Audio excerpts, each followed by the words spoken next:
खबरों की तफसील। साइबराबाद पुलिस ने मल्टी लेवल मार्केटिंग के नाम पर लोगों को धोखा देने वाले एक गिरोह का पर्दाफाश करते हुए 58 मुलजिमीन को गिरफ्तार कर लिया है। साइबराबाद के पुलिस कमिश्नर वीसी सिजनार का कहना है कि पुलिस ने QNet Vihaan direct selling private limited के दर्जे 30 मुकदमात में कार्रवाई करते हुए साइबराबाद पुलिस ने बताया है कि इस मामले में मुलविस 17 इंजीनियर्स के अलावा ऐसे नौजवानों को गिरफ्तार किया गया है जिनमें 11 ने MBA किया हुआ, यानी MBA कामयाब है वो, जबकि मजीद 2 चार्टर्ड अकाउंटेंट हैं। साइबराबाद पुलिस कमिश्नर ने QNet Vihaan direct selling private limited की जानिब से लोगों को मल्टी लेवल मार्केटिंग के नाम पर मुख्तलिफ अशिया की फरोख्त करने और नए अरकान बनाने का झांसा दिया जाता था। वीसी सजन्नार ने बताया है कि पुलिस इस तरह इन अफराद ने हजारों करोड़ रुपए का माली गबन किया है, पुलिस की जानिब से कहा गया, और इस मामले में जांच की जा रही है और जांच में तेजी लाई जाएगी। पुलिस ने गिरफ्तार शुदा तमाम अफराद के बैंक खातों को मुंजमद कर दिया है और इन खातों में 2 करोड़ 70 लाख रुपए बताया जा रहा है कि मौजूद हैं। और इसी सिलसिले में मजीद जानकारी हासिल करेंगे। हमारे साथ हमारे रिपोर्टर संजय तिवारी जुड़ चुके हैं, उनसे बातचीत करेंगे कि किस तरीके का ये नेटवर्क था और कैसी ये कंपनी थी जिसके झांसे में आ गए लोग और लोग परेशान रहे, और साथ ही साथ 58 को कहा जा रहा है कि मुलजमीन है जिन्हें गिरफ्तार किया है पुलिस ने। हमारे साथ जुड़ चुके हैं संजय हैदराबाद से। संजय, बताइएगा किस तरीके की कंपनी है और कब ये पुलिस को मालूमात हासिल हुई कि इस तरह का कोई गिरोह है जो बड़े पैमाने पर जालसाजी का काम कर रहा है?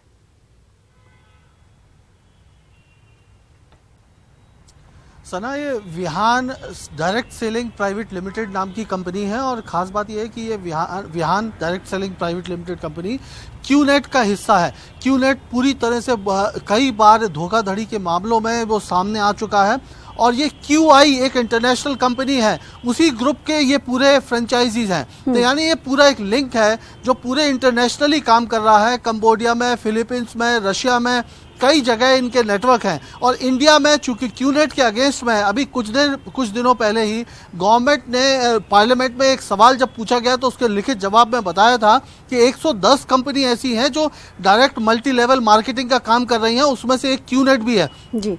तो क्यूनेट के खिलाफ जो है चूंकि सरकारी शिकंजा कस रहा था, इसी वजह से Vihaan selling direct selling private limited नाम से एक कंपनी जो है वो यहाँ पे ऑपरेट करने लगी जो क्यूनेट की ही फ्रेंचाइजी है। और उस कंपनी के लोग जो है वो डायरेक्ट बाइनरी स्कीम के तहत सेलिंग कर रहे थे। ये आपको तरीका हम सभी लोगों को पता है कि अगर किसी तरह का कोई सामान है आप उसके मेंबर बन जाइए, फिर वो मेंबर बना के और 2 मेंबर या 3 मेंबर बनाइए, खुद भी सामान खरीदिए और उनको भी प्रोत्साहित कीजिए कि वो सामान खरीदें।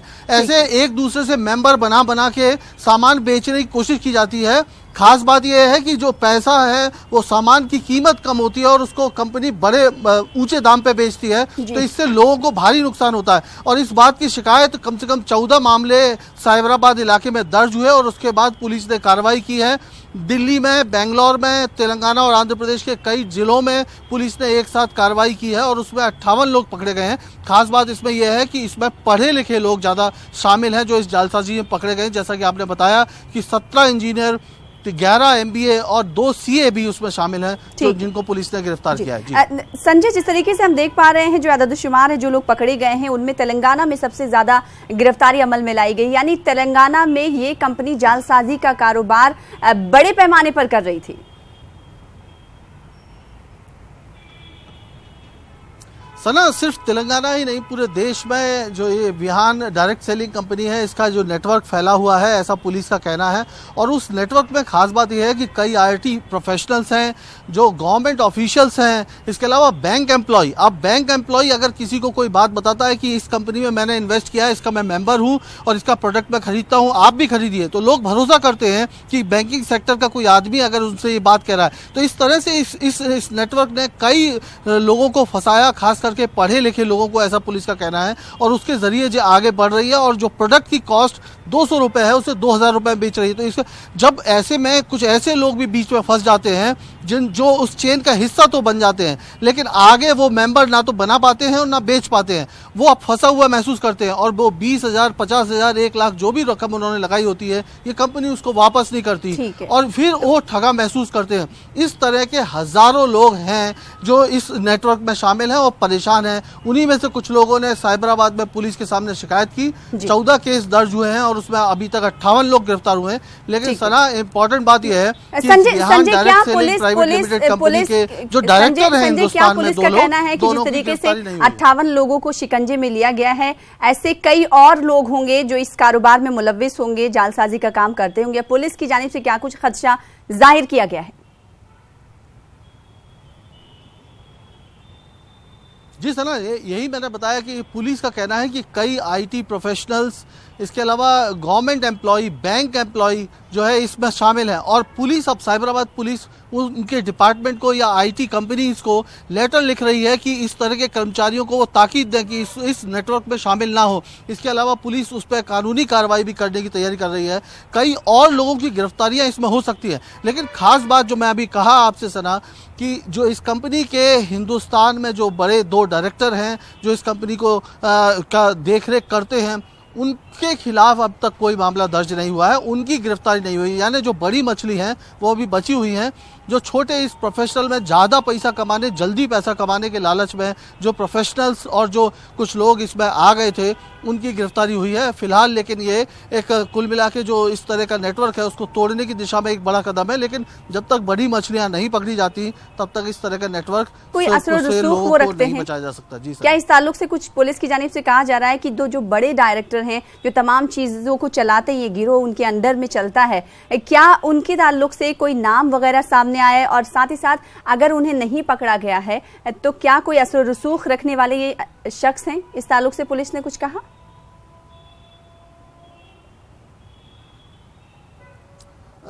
जाहिर तौर पर चूंकि इन मामलों में उनको आरोपी नहीं बनाया गया अब तक, तो उस लिहाज से पुलिस जो है उनकी गिरफ्तारी की कोई बात नहीं कर रही है। लेकिन वो जो जिस डायरेक्शन में, जिस दिशा में चीज़ें चल रही हैं, ये नेटवर्क चूंकि ऊपर से जो डायरेक्टर हैं कंपनी, उन्हीं के इंस्ट्रक्शन पे ये कंपनियां काम कर रही हैं, तो फिर अगर कार्रवाई उसमें शामिल लोगों को, उस नेटवर्क में शामिल जो नौजवान हैं जो जल्दी पैसा कमाने के चक्कर में उस नेटवर्क में आए, वो इस मल्टी लेवल मार्केटिंग का हिस्सा बने, अगर वो आरोपी हैं तो फिर कंपनी के डायरेक्टर या मैनेजमेंट के लोग क्यों नहीं? ये बड़ा सवाल खड़ा हो रहा है। हालांकि पुलिस का कहना है कि वो कई इस मामले की अभी इन्वेस्टिगेशन जारी है और इस मामले में और भी गिरफ्तारियां हो सकती हैं। जी, जाहिर सी बात है। तो साइबराबाद पुलिस को एक बड़ी कामयाबी हासिल आई है, कामयाबी हाथ लगी है और ऐसे में अब मजीद जो है कामयाबी पुलिस के हाथ लगेगी, ऐसा लगता है। पुलिस का कहना है कि कई और गिरोह हैं, कई और लोग हैं जो इस तरह के काम में मुलव्विस हैं और उन्हें जल्द से जल्द पकड़ा जाएगा, गिरफ्तार किया जाएगा। बेहद शुक्रिया हमारे साथ संजय जुड़ने के लिए और तफसीलात से बातचीत करने के लिए, तफसीलात फराहम करने के लिए। फिलहाल आगे बढ़ेंगे। आला-ज़ात की पसमानदा तबकात को रिजर्वेशन फराहम करने के लिए मरकजी हुकूमत ने लोकसभा में बिल पेश किया। वहीं टीआरएस ने इस बिल में तरमीम करने की मांग करने का फैसला किया है। इस सिलसिले में टीआरएस सरबराह के चंद्रशेखर राव ने अरकान पार्लियामेंट को हिदायत दी है। केसीआर ने कहा कि तेलंगाना में मुसलमानों को 12 और एसटी तबकात को 10% रिजर्वेशन फराहम के लिए एक बिल लोकसभा में पेश किया जाना चाहिए। केसीआर ने कहा कि तेलंगाना असेंबली में इस सिलसिले में एक बिल को मंजूर करके मरकजी हुकूमत को रवाना किया है।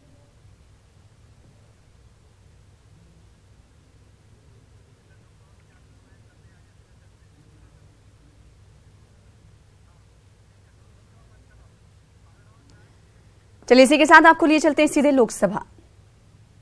Naturally, the account will be increased. When you are making like that, this how nobody is economically poor. What is the reservation of 10%? Today you may be a poor man. You may be a poor man. You may get an education of employment opportunity. This year, you may be a poor man, economically poor, but you will get the employment because of reservation. Next year, suppose something lottery outcome, something becomes a rich man. Are you going to withdraw the employment given to that economically backward man after becoming a rich man? Therefore, this economic criteria, it will change. Anytime it will change. Therefore, that cannot be taken as a criteria. But caste system is permanent in the country. It's a curse for our Indian country. Socially. That is why we are telling socially reservation. That is why our forefathers, when they drafted this constitution, they have taken socially, that justice for that given socially, not the economic. Therefore, you are making an attempt which is going to fail. That our large minister is there. I was also once law minister. Whatever we are bringing now, it is definitely going to be struck down Supreme Court. I don't think it is going to succeed. It may be, as they said, it may be election, it may be helpful. Afterwards, it will happen. That is why I am reservation is first criteria we have to give socially backward people. Include most of the communities in northern belt also, which they are demanding to include OBC. Don't deny that chance for them. Don't allow the agitation. There will be so many economic problems, but for that economic problem, we are facing that. That you first make that, then you come for this. And also increase the ceiling from 50 to 69, which we are demanding. 70. So 69 or 69%. Yes. Therefore, that kind of thing we require. Therefore, I am humbly request, madam, through you, this kind of economic criteria need not necessarily consider. तो लोकसभा में इस वक्त आप सीधे तौर पर देख रहे हैं बहस जारी है। 10% रिजर्वेशन को लेकर ये बहस हो रही है। कुछ पार्टियां कह रही हैं कि जिस तरीके से माशी एतबार से ये बिल लाया जा रहा है और 10% रिजर्वेशन दिया जा रहा है, ये बिल्कुल सही नहीं है। तेलंगाना राष्ट्र समिति के अरकान पार्लियामेंट ने मरकजी वजीर खजाना अरुण जेटली से मुलाकात भी की। टीआरएस वफ्द ने मरकजी वजीर को बजट स्कूल के मसाइल पर नुमाइंदगी की। जितेंद्र रेड्डी ने बताया कि मरकजी वजीर ने मसाइल को हल करने की यकीन दहानी कराई है।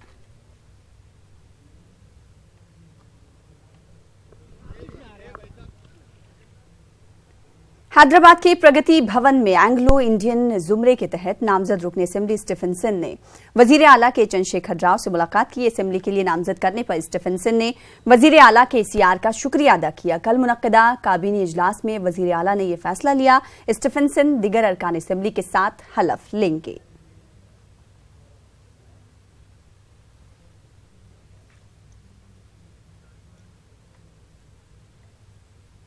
आवाम की खिदमत के लिए पुलिस की नौकरी सबसे बेहतरीन जरिया है। City police commissioner Anjani Kumar ने ये बात कही। इन्होंने कहा कि आवाम की खिदमत का जज्बा नौजवानों में कुछ ज्यादा ही देखा जा रहा है। हैदराबाद के गोशामहल स्टेडियम में 6 माह की फ्री ट्रेनिंग के मौके पर मुनक्किदा तकरीब में सिटी पुलिस कमिश्नर ने शिरकत की। पुलिस कमिश्नर अंजनी कुमार ने क्वालिफाई उम्मीदवारों को मुबारकबाद दी। इन्होंने इसी जज्बे के तहत खिदमत अंजाम देने का मशवरा भी दिया।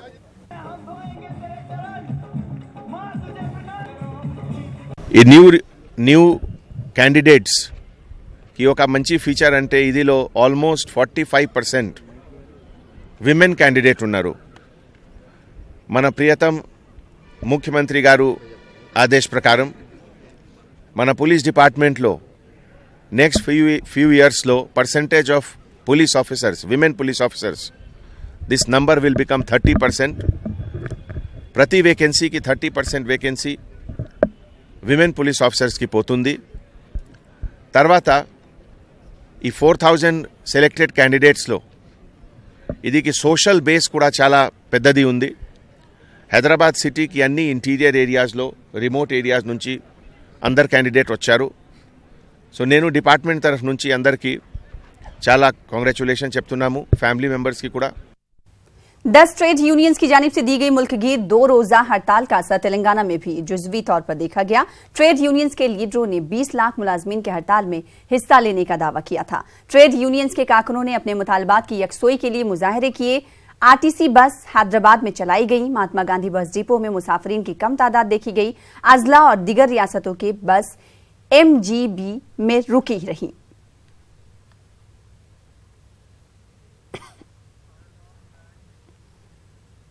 तो ट्रेड यूनियन हड़ताल में ऑटो ड्राइवर्स और ऑटो मालिकान ने भी हिस्सा लिया और मरकज की अवाम मुखालिफ पॉलिसियों की मजम्मत की। वहीं सड़कों पर कम ऑटो दिखाई दिए। ऑटो ड्राइवर्स ने हुकूमत के खिलाफ नारेबाजी भी की।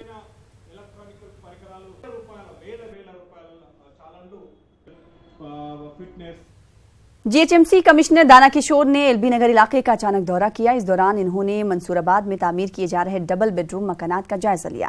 इसके अलावा इन्होंने एलबी नगर चौराहे पर तामीर हो रहे फ्लाईओवर ब्रिज का भी जायजा लिया। दाना किशोर ने सड़क की तामीर के अलावा फुटपाथ की तामीर से मुतालिक ओहदेदारों से तफसीलात हासिल की। इन्होंने तामीराती कामों को जल्द मुकम्मल करने का ओहदेदारों को हुक्म भी सादिर किया।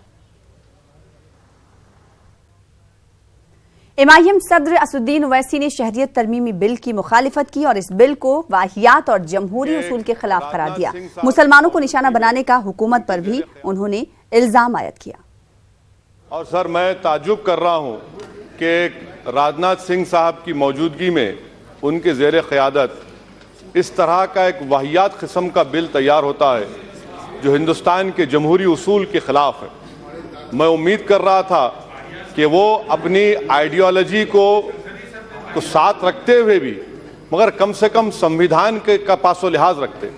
ऐसा लग रहा है सर ये जो बिल पेश किया गया इस ऐवान में, ये उन लोगों ने बनाया है जो आज भी टू नेशन थियोरी के कायल हैं। आप हिंदुस्तान को इजराइल के बराबर कर रहे हैं, इससे बड़ी तौहीन इस मुल्क की नहीं हो सकती जो हम आप देख रहे हैं। सर मैं खत्म कर रहा हूं आखिर में सर राजनाथ सिंह साहब कहते हैं कि क्लॉज 6 5.3 क्या है सर? क्या 5.3 का वायलेशन नहीं कर रहे हैं? क्या आपकी सरकार जितने 100 फॉरेनर्स ट्रिब्यूनल बनाए गए क्या उन पर प्रेशराइज नहीं कर रही है? तो इसलिए मैं कहता हूं कि सर ये अफसोस का मुकाम है कि सिर्फ मुसलमानों से दुश्मनी इसकी साफ अक्कासी हो रही है और ये सरकार सिर्फ डॉग विजल पॉलिटिक्स को अपना रही है। आप इजराइल की तरह इस मुल्क को नहीं चला सकते। ये केशवानंदन भारती बेसिक स्ट्रक्चर के खिलाफ है, सेकुलरिज्म के खिलाफ है और ये सरकार गलती कर रही है और इसकी सजा इनको मिलेगी जमहूरी अंदाज में। तजीन-ए-नौ प्रोजेक्ट पर लगातार 5 साल की मेहनत के बाद हैदराबाद के गुंबदान कुतुब शाही की अजमत रफ्ता की मुकम्मल बहाली की झलकियां दिखाई देना शुरू हो चुकी हैं। गुंबदान कुतुब शाही में मौजूद 3 छोटे गुंबदों की तजीन-ए-नौ का काम मुकम्मल होने के बाद हाल ही में इन्हें सयाहों के लिए खोल दिया गया।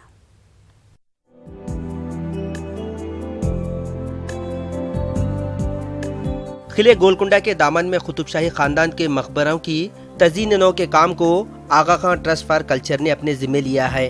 गुंबदान कुतुब शाही के अहाते में शामिल शाही हकीमों और कमांडर की गुंबदों की मरम्मत और तजीन-ए-नौ का काम जर्मन कल्चर प्रिजर्वेशन प्रोग्राम के तहत मुकम्मल किया गया, जिसके लिए हुकूमत जर्मनी ने 75,000 पाउंड की ग्रांट मंजूर की थी। इन 3 मकबरों की खासियत यह है कि शाही खानदान के लिए मख्तस गुंबदान कुतुब शाही में कुतुब शाही खानदान के बाहर के अफराद को भी जगह दी गई थी। यहाँ 2 हकीमों और 1 कमांडर के मकबरों की मौजूदगी उस दौर में उन शख्सियात की अहमियत का सबूत है। इन गुंबदान को असली हालत में देखकर न सिर्फ सयाह बल्कि माहिरीन भी मुतासिर हैं। ये काफ़ी खुशाइंद बात है कि Aga Khan trust for culture ने इन तमाम मकाबिर के रेनोवेशन का काम उठाया है, क्योंकि तारीख़ से जब तक हम वाबस्ता रहेंगे हमारी आइडेंटिटी भी बनी रहेगी।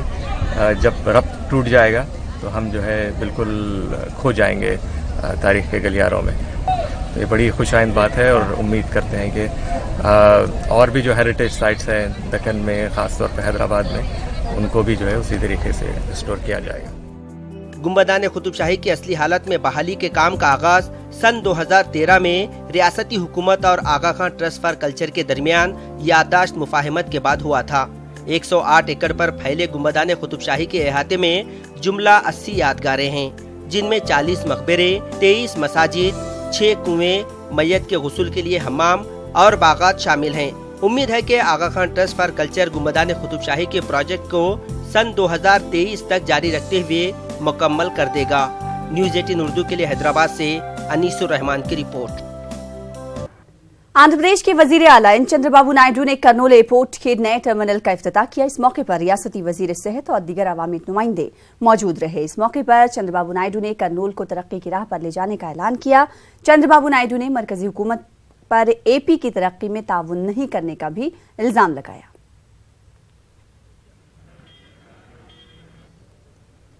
एयरपोर्ट आने से बहुत बेहतर हुआ, क्योंकि तिरुपति जाने वालों को, शिरडी जाने वालों को और मुंबई जाने तो हमको बहुत मुश्किल है विजयवाड़ा जाने के लिए, क्योंकि रोड उससे ठीक नहीं है। इसलिए विजयवाड़ा विशाखापट्टनम जाने के लिए भी सहूलत अच्छी है। यहाँ से हैदराबाद जाने के लिए तो कोई भी हैदराबाद को तो नहीं आता, क्योंकि कर्नूल से 2 घंटे 2-2.5 घंटे का सफर है। कैंसर हॉस्पिटल की जरूरत थी हम लोगों को। मैं आने के बाद कैंसर हॉस्पिटल के लिए सीएम साहब को ऑलरेडी उसको पैसे ग्रांट हो गए। आज 120 करोड़ रुपए से कर्नूल में शहर में हॉस्पिटल की जगह, खुली जगह है, वहां पर देखा मैं भी जाके, उस खुली जगह में कैंसर हॉस्पिटल का इफ्तिताह कर रहे हैं। जो वादा किया वो वादा से 1 साल के अंदर आज एयरपोर्ट भी हो गया।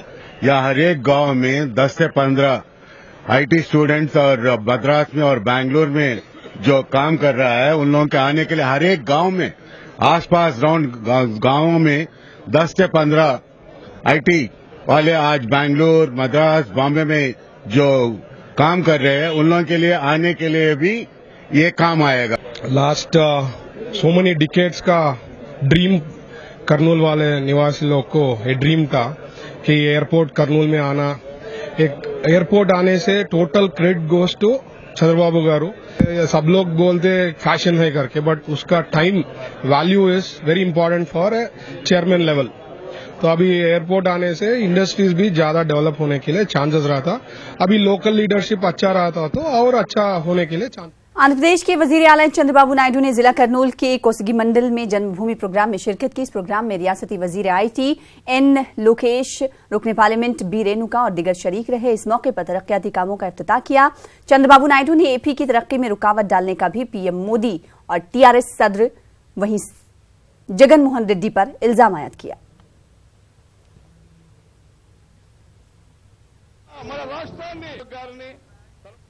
तेलुगु देशम के खाने पार्लियामेंट ने आज भी आहते पार्लियामेंट में एहतजाज किया। तेलुगु देशम लीडर N शिवा प्रसाद ने अपने मखसूस अंदाज में अपना एहतजाज दर्ज कराया। वाज़ेह है कि सरमाई इजलास के इब्तिदा से ही तेलुगु देशम और खाने पार्लियामेंट सरापा एहतजाज हैं और AP को खुसूसी रियासत का दर्जा देने की मांग कर रहे हैं। భారతదేశము రణకూటముగా తయారవుతున్నది. ఇంతమంది ఎంపీలను సస్పెండ్ చేస్తాడా? వీరు లేని సమయాన హడావుడిగా కొత్త కొత్త బిల్లులు ప్రవేశపెడతాడా? తెలుగుదేశ ఎంపీలు ప్రత్యేక హోదా కోసం చేస్తున్న పోరాటం। आगे बढ़ेंगे। तिरुपति में बीजेपी कारकुनों ने मरकजी हुकूमत की जानिब से आला जात के पसमानदा तबके को 10% रिजर्वेशन फराहम करने वाले बिल का खैर मकदम किया। बीजेपी कारकुनों ने इस मामले पर PM मोदी से इजहार तशक्कुर किया और अम्बेडकर मुजस्समे करीब जश्न मनाया।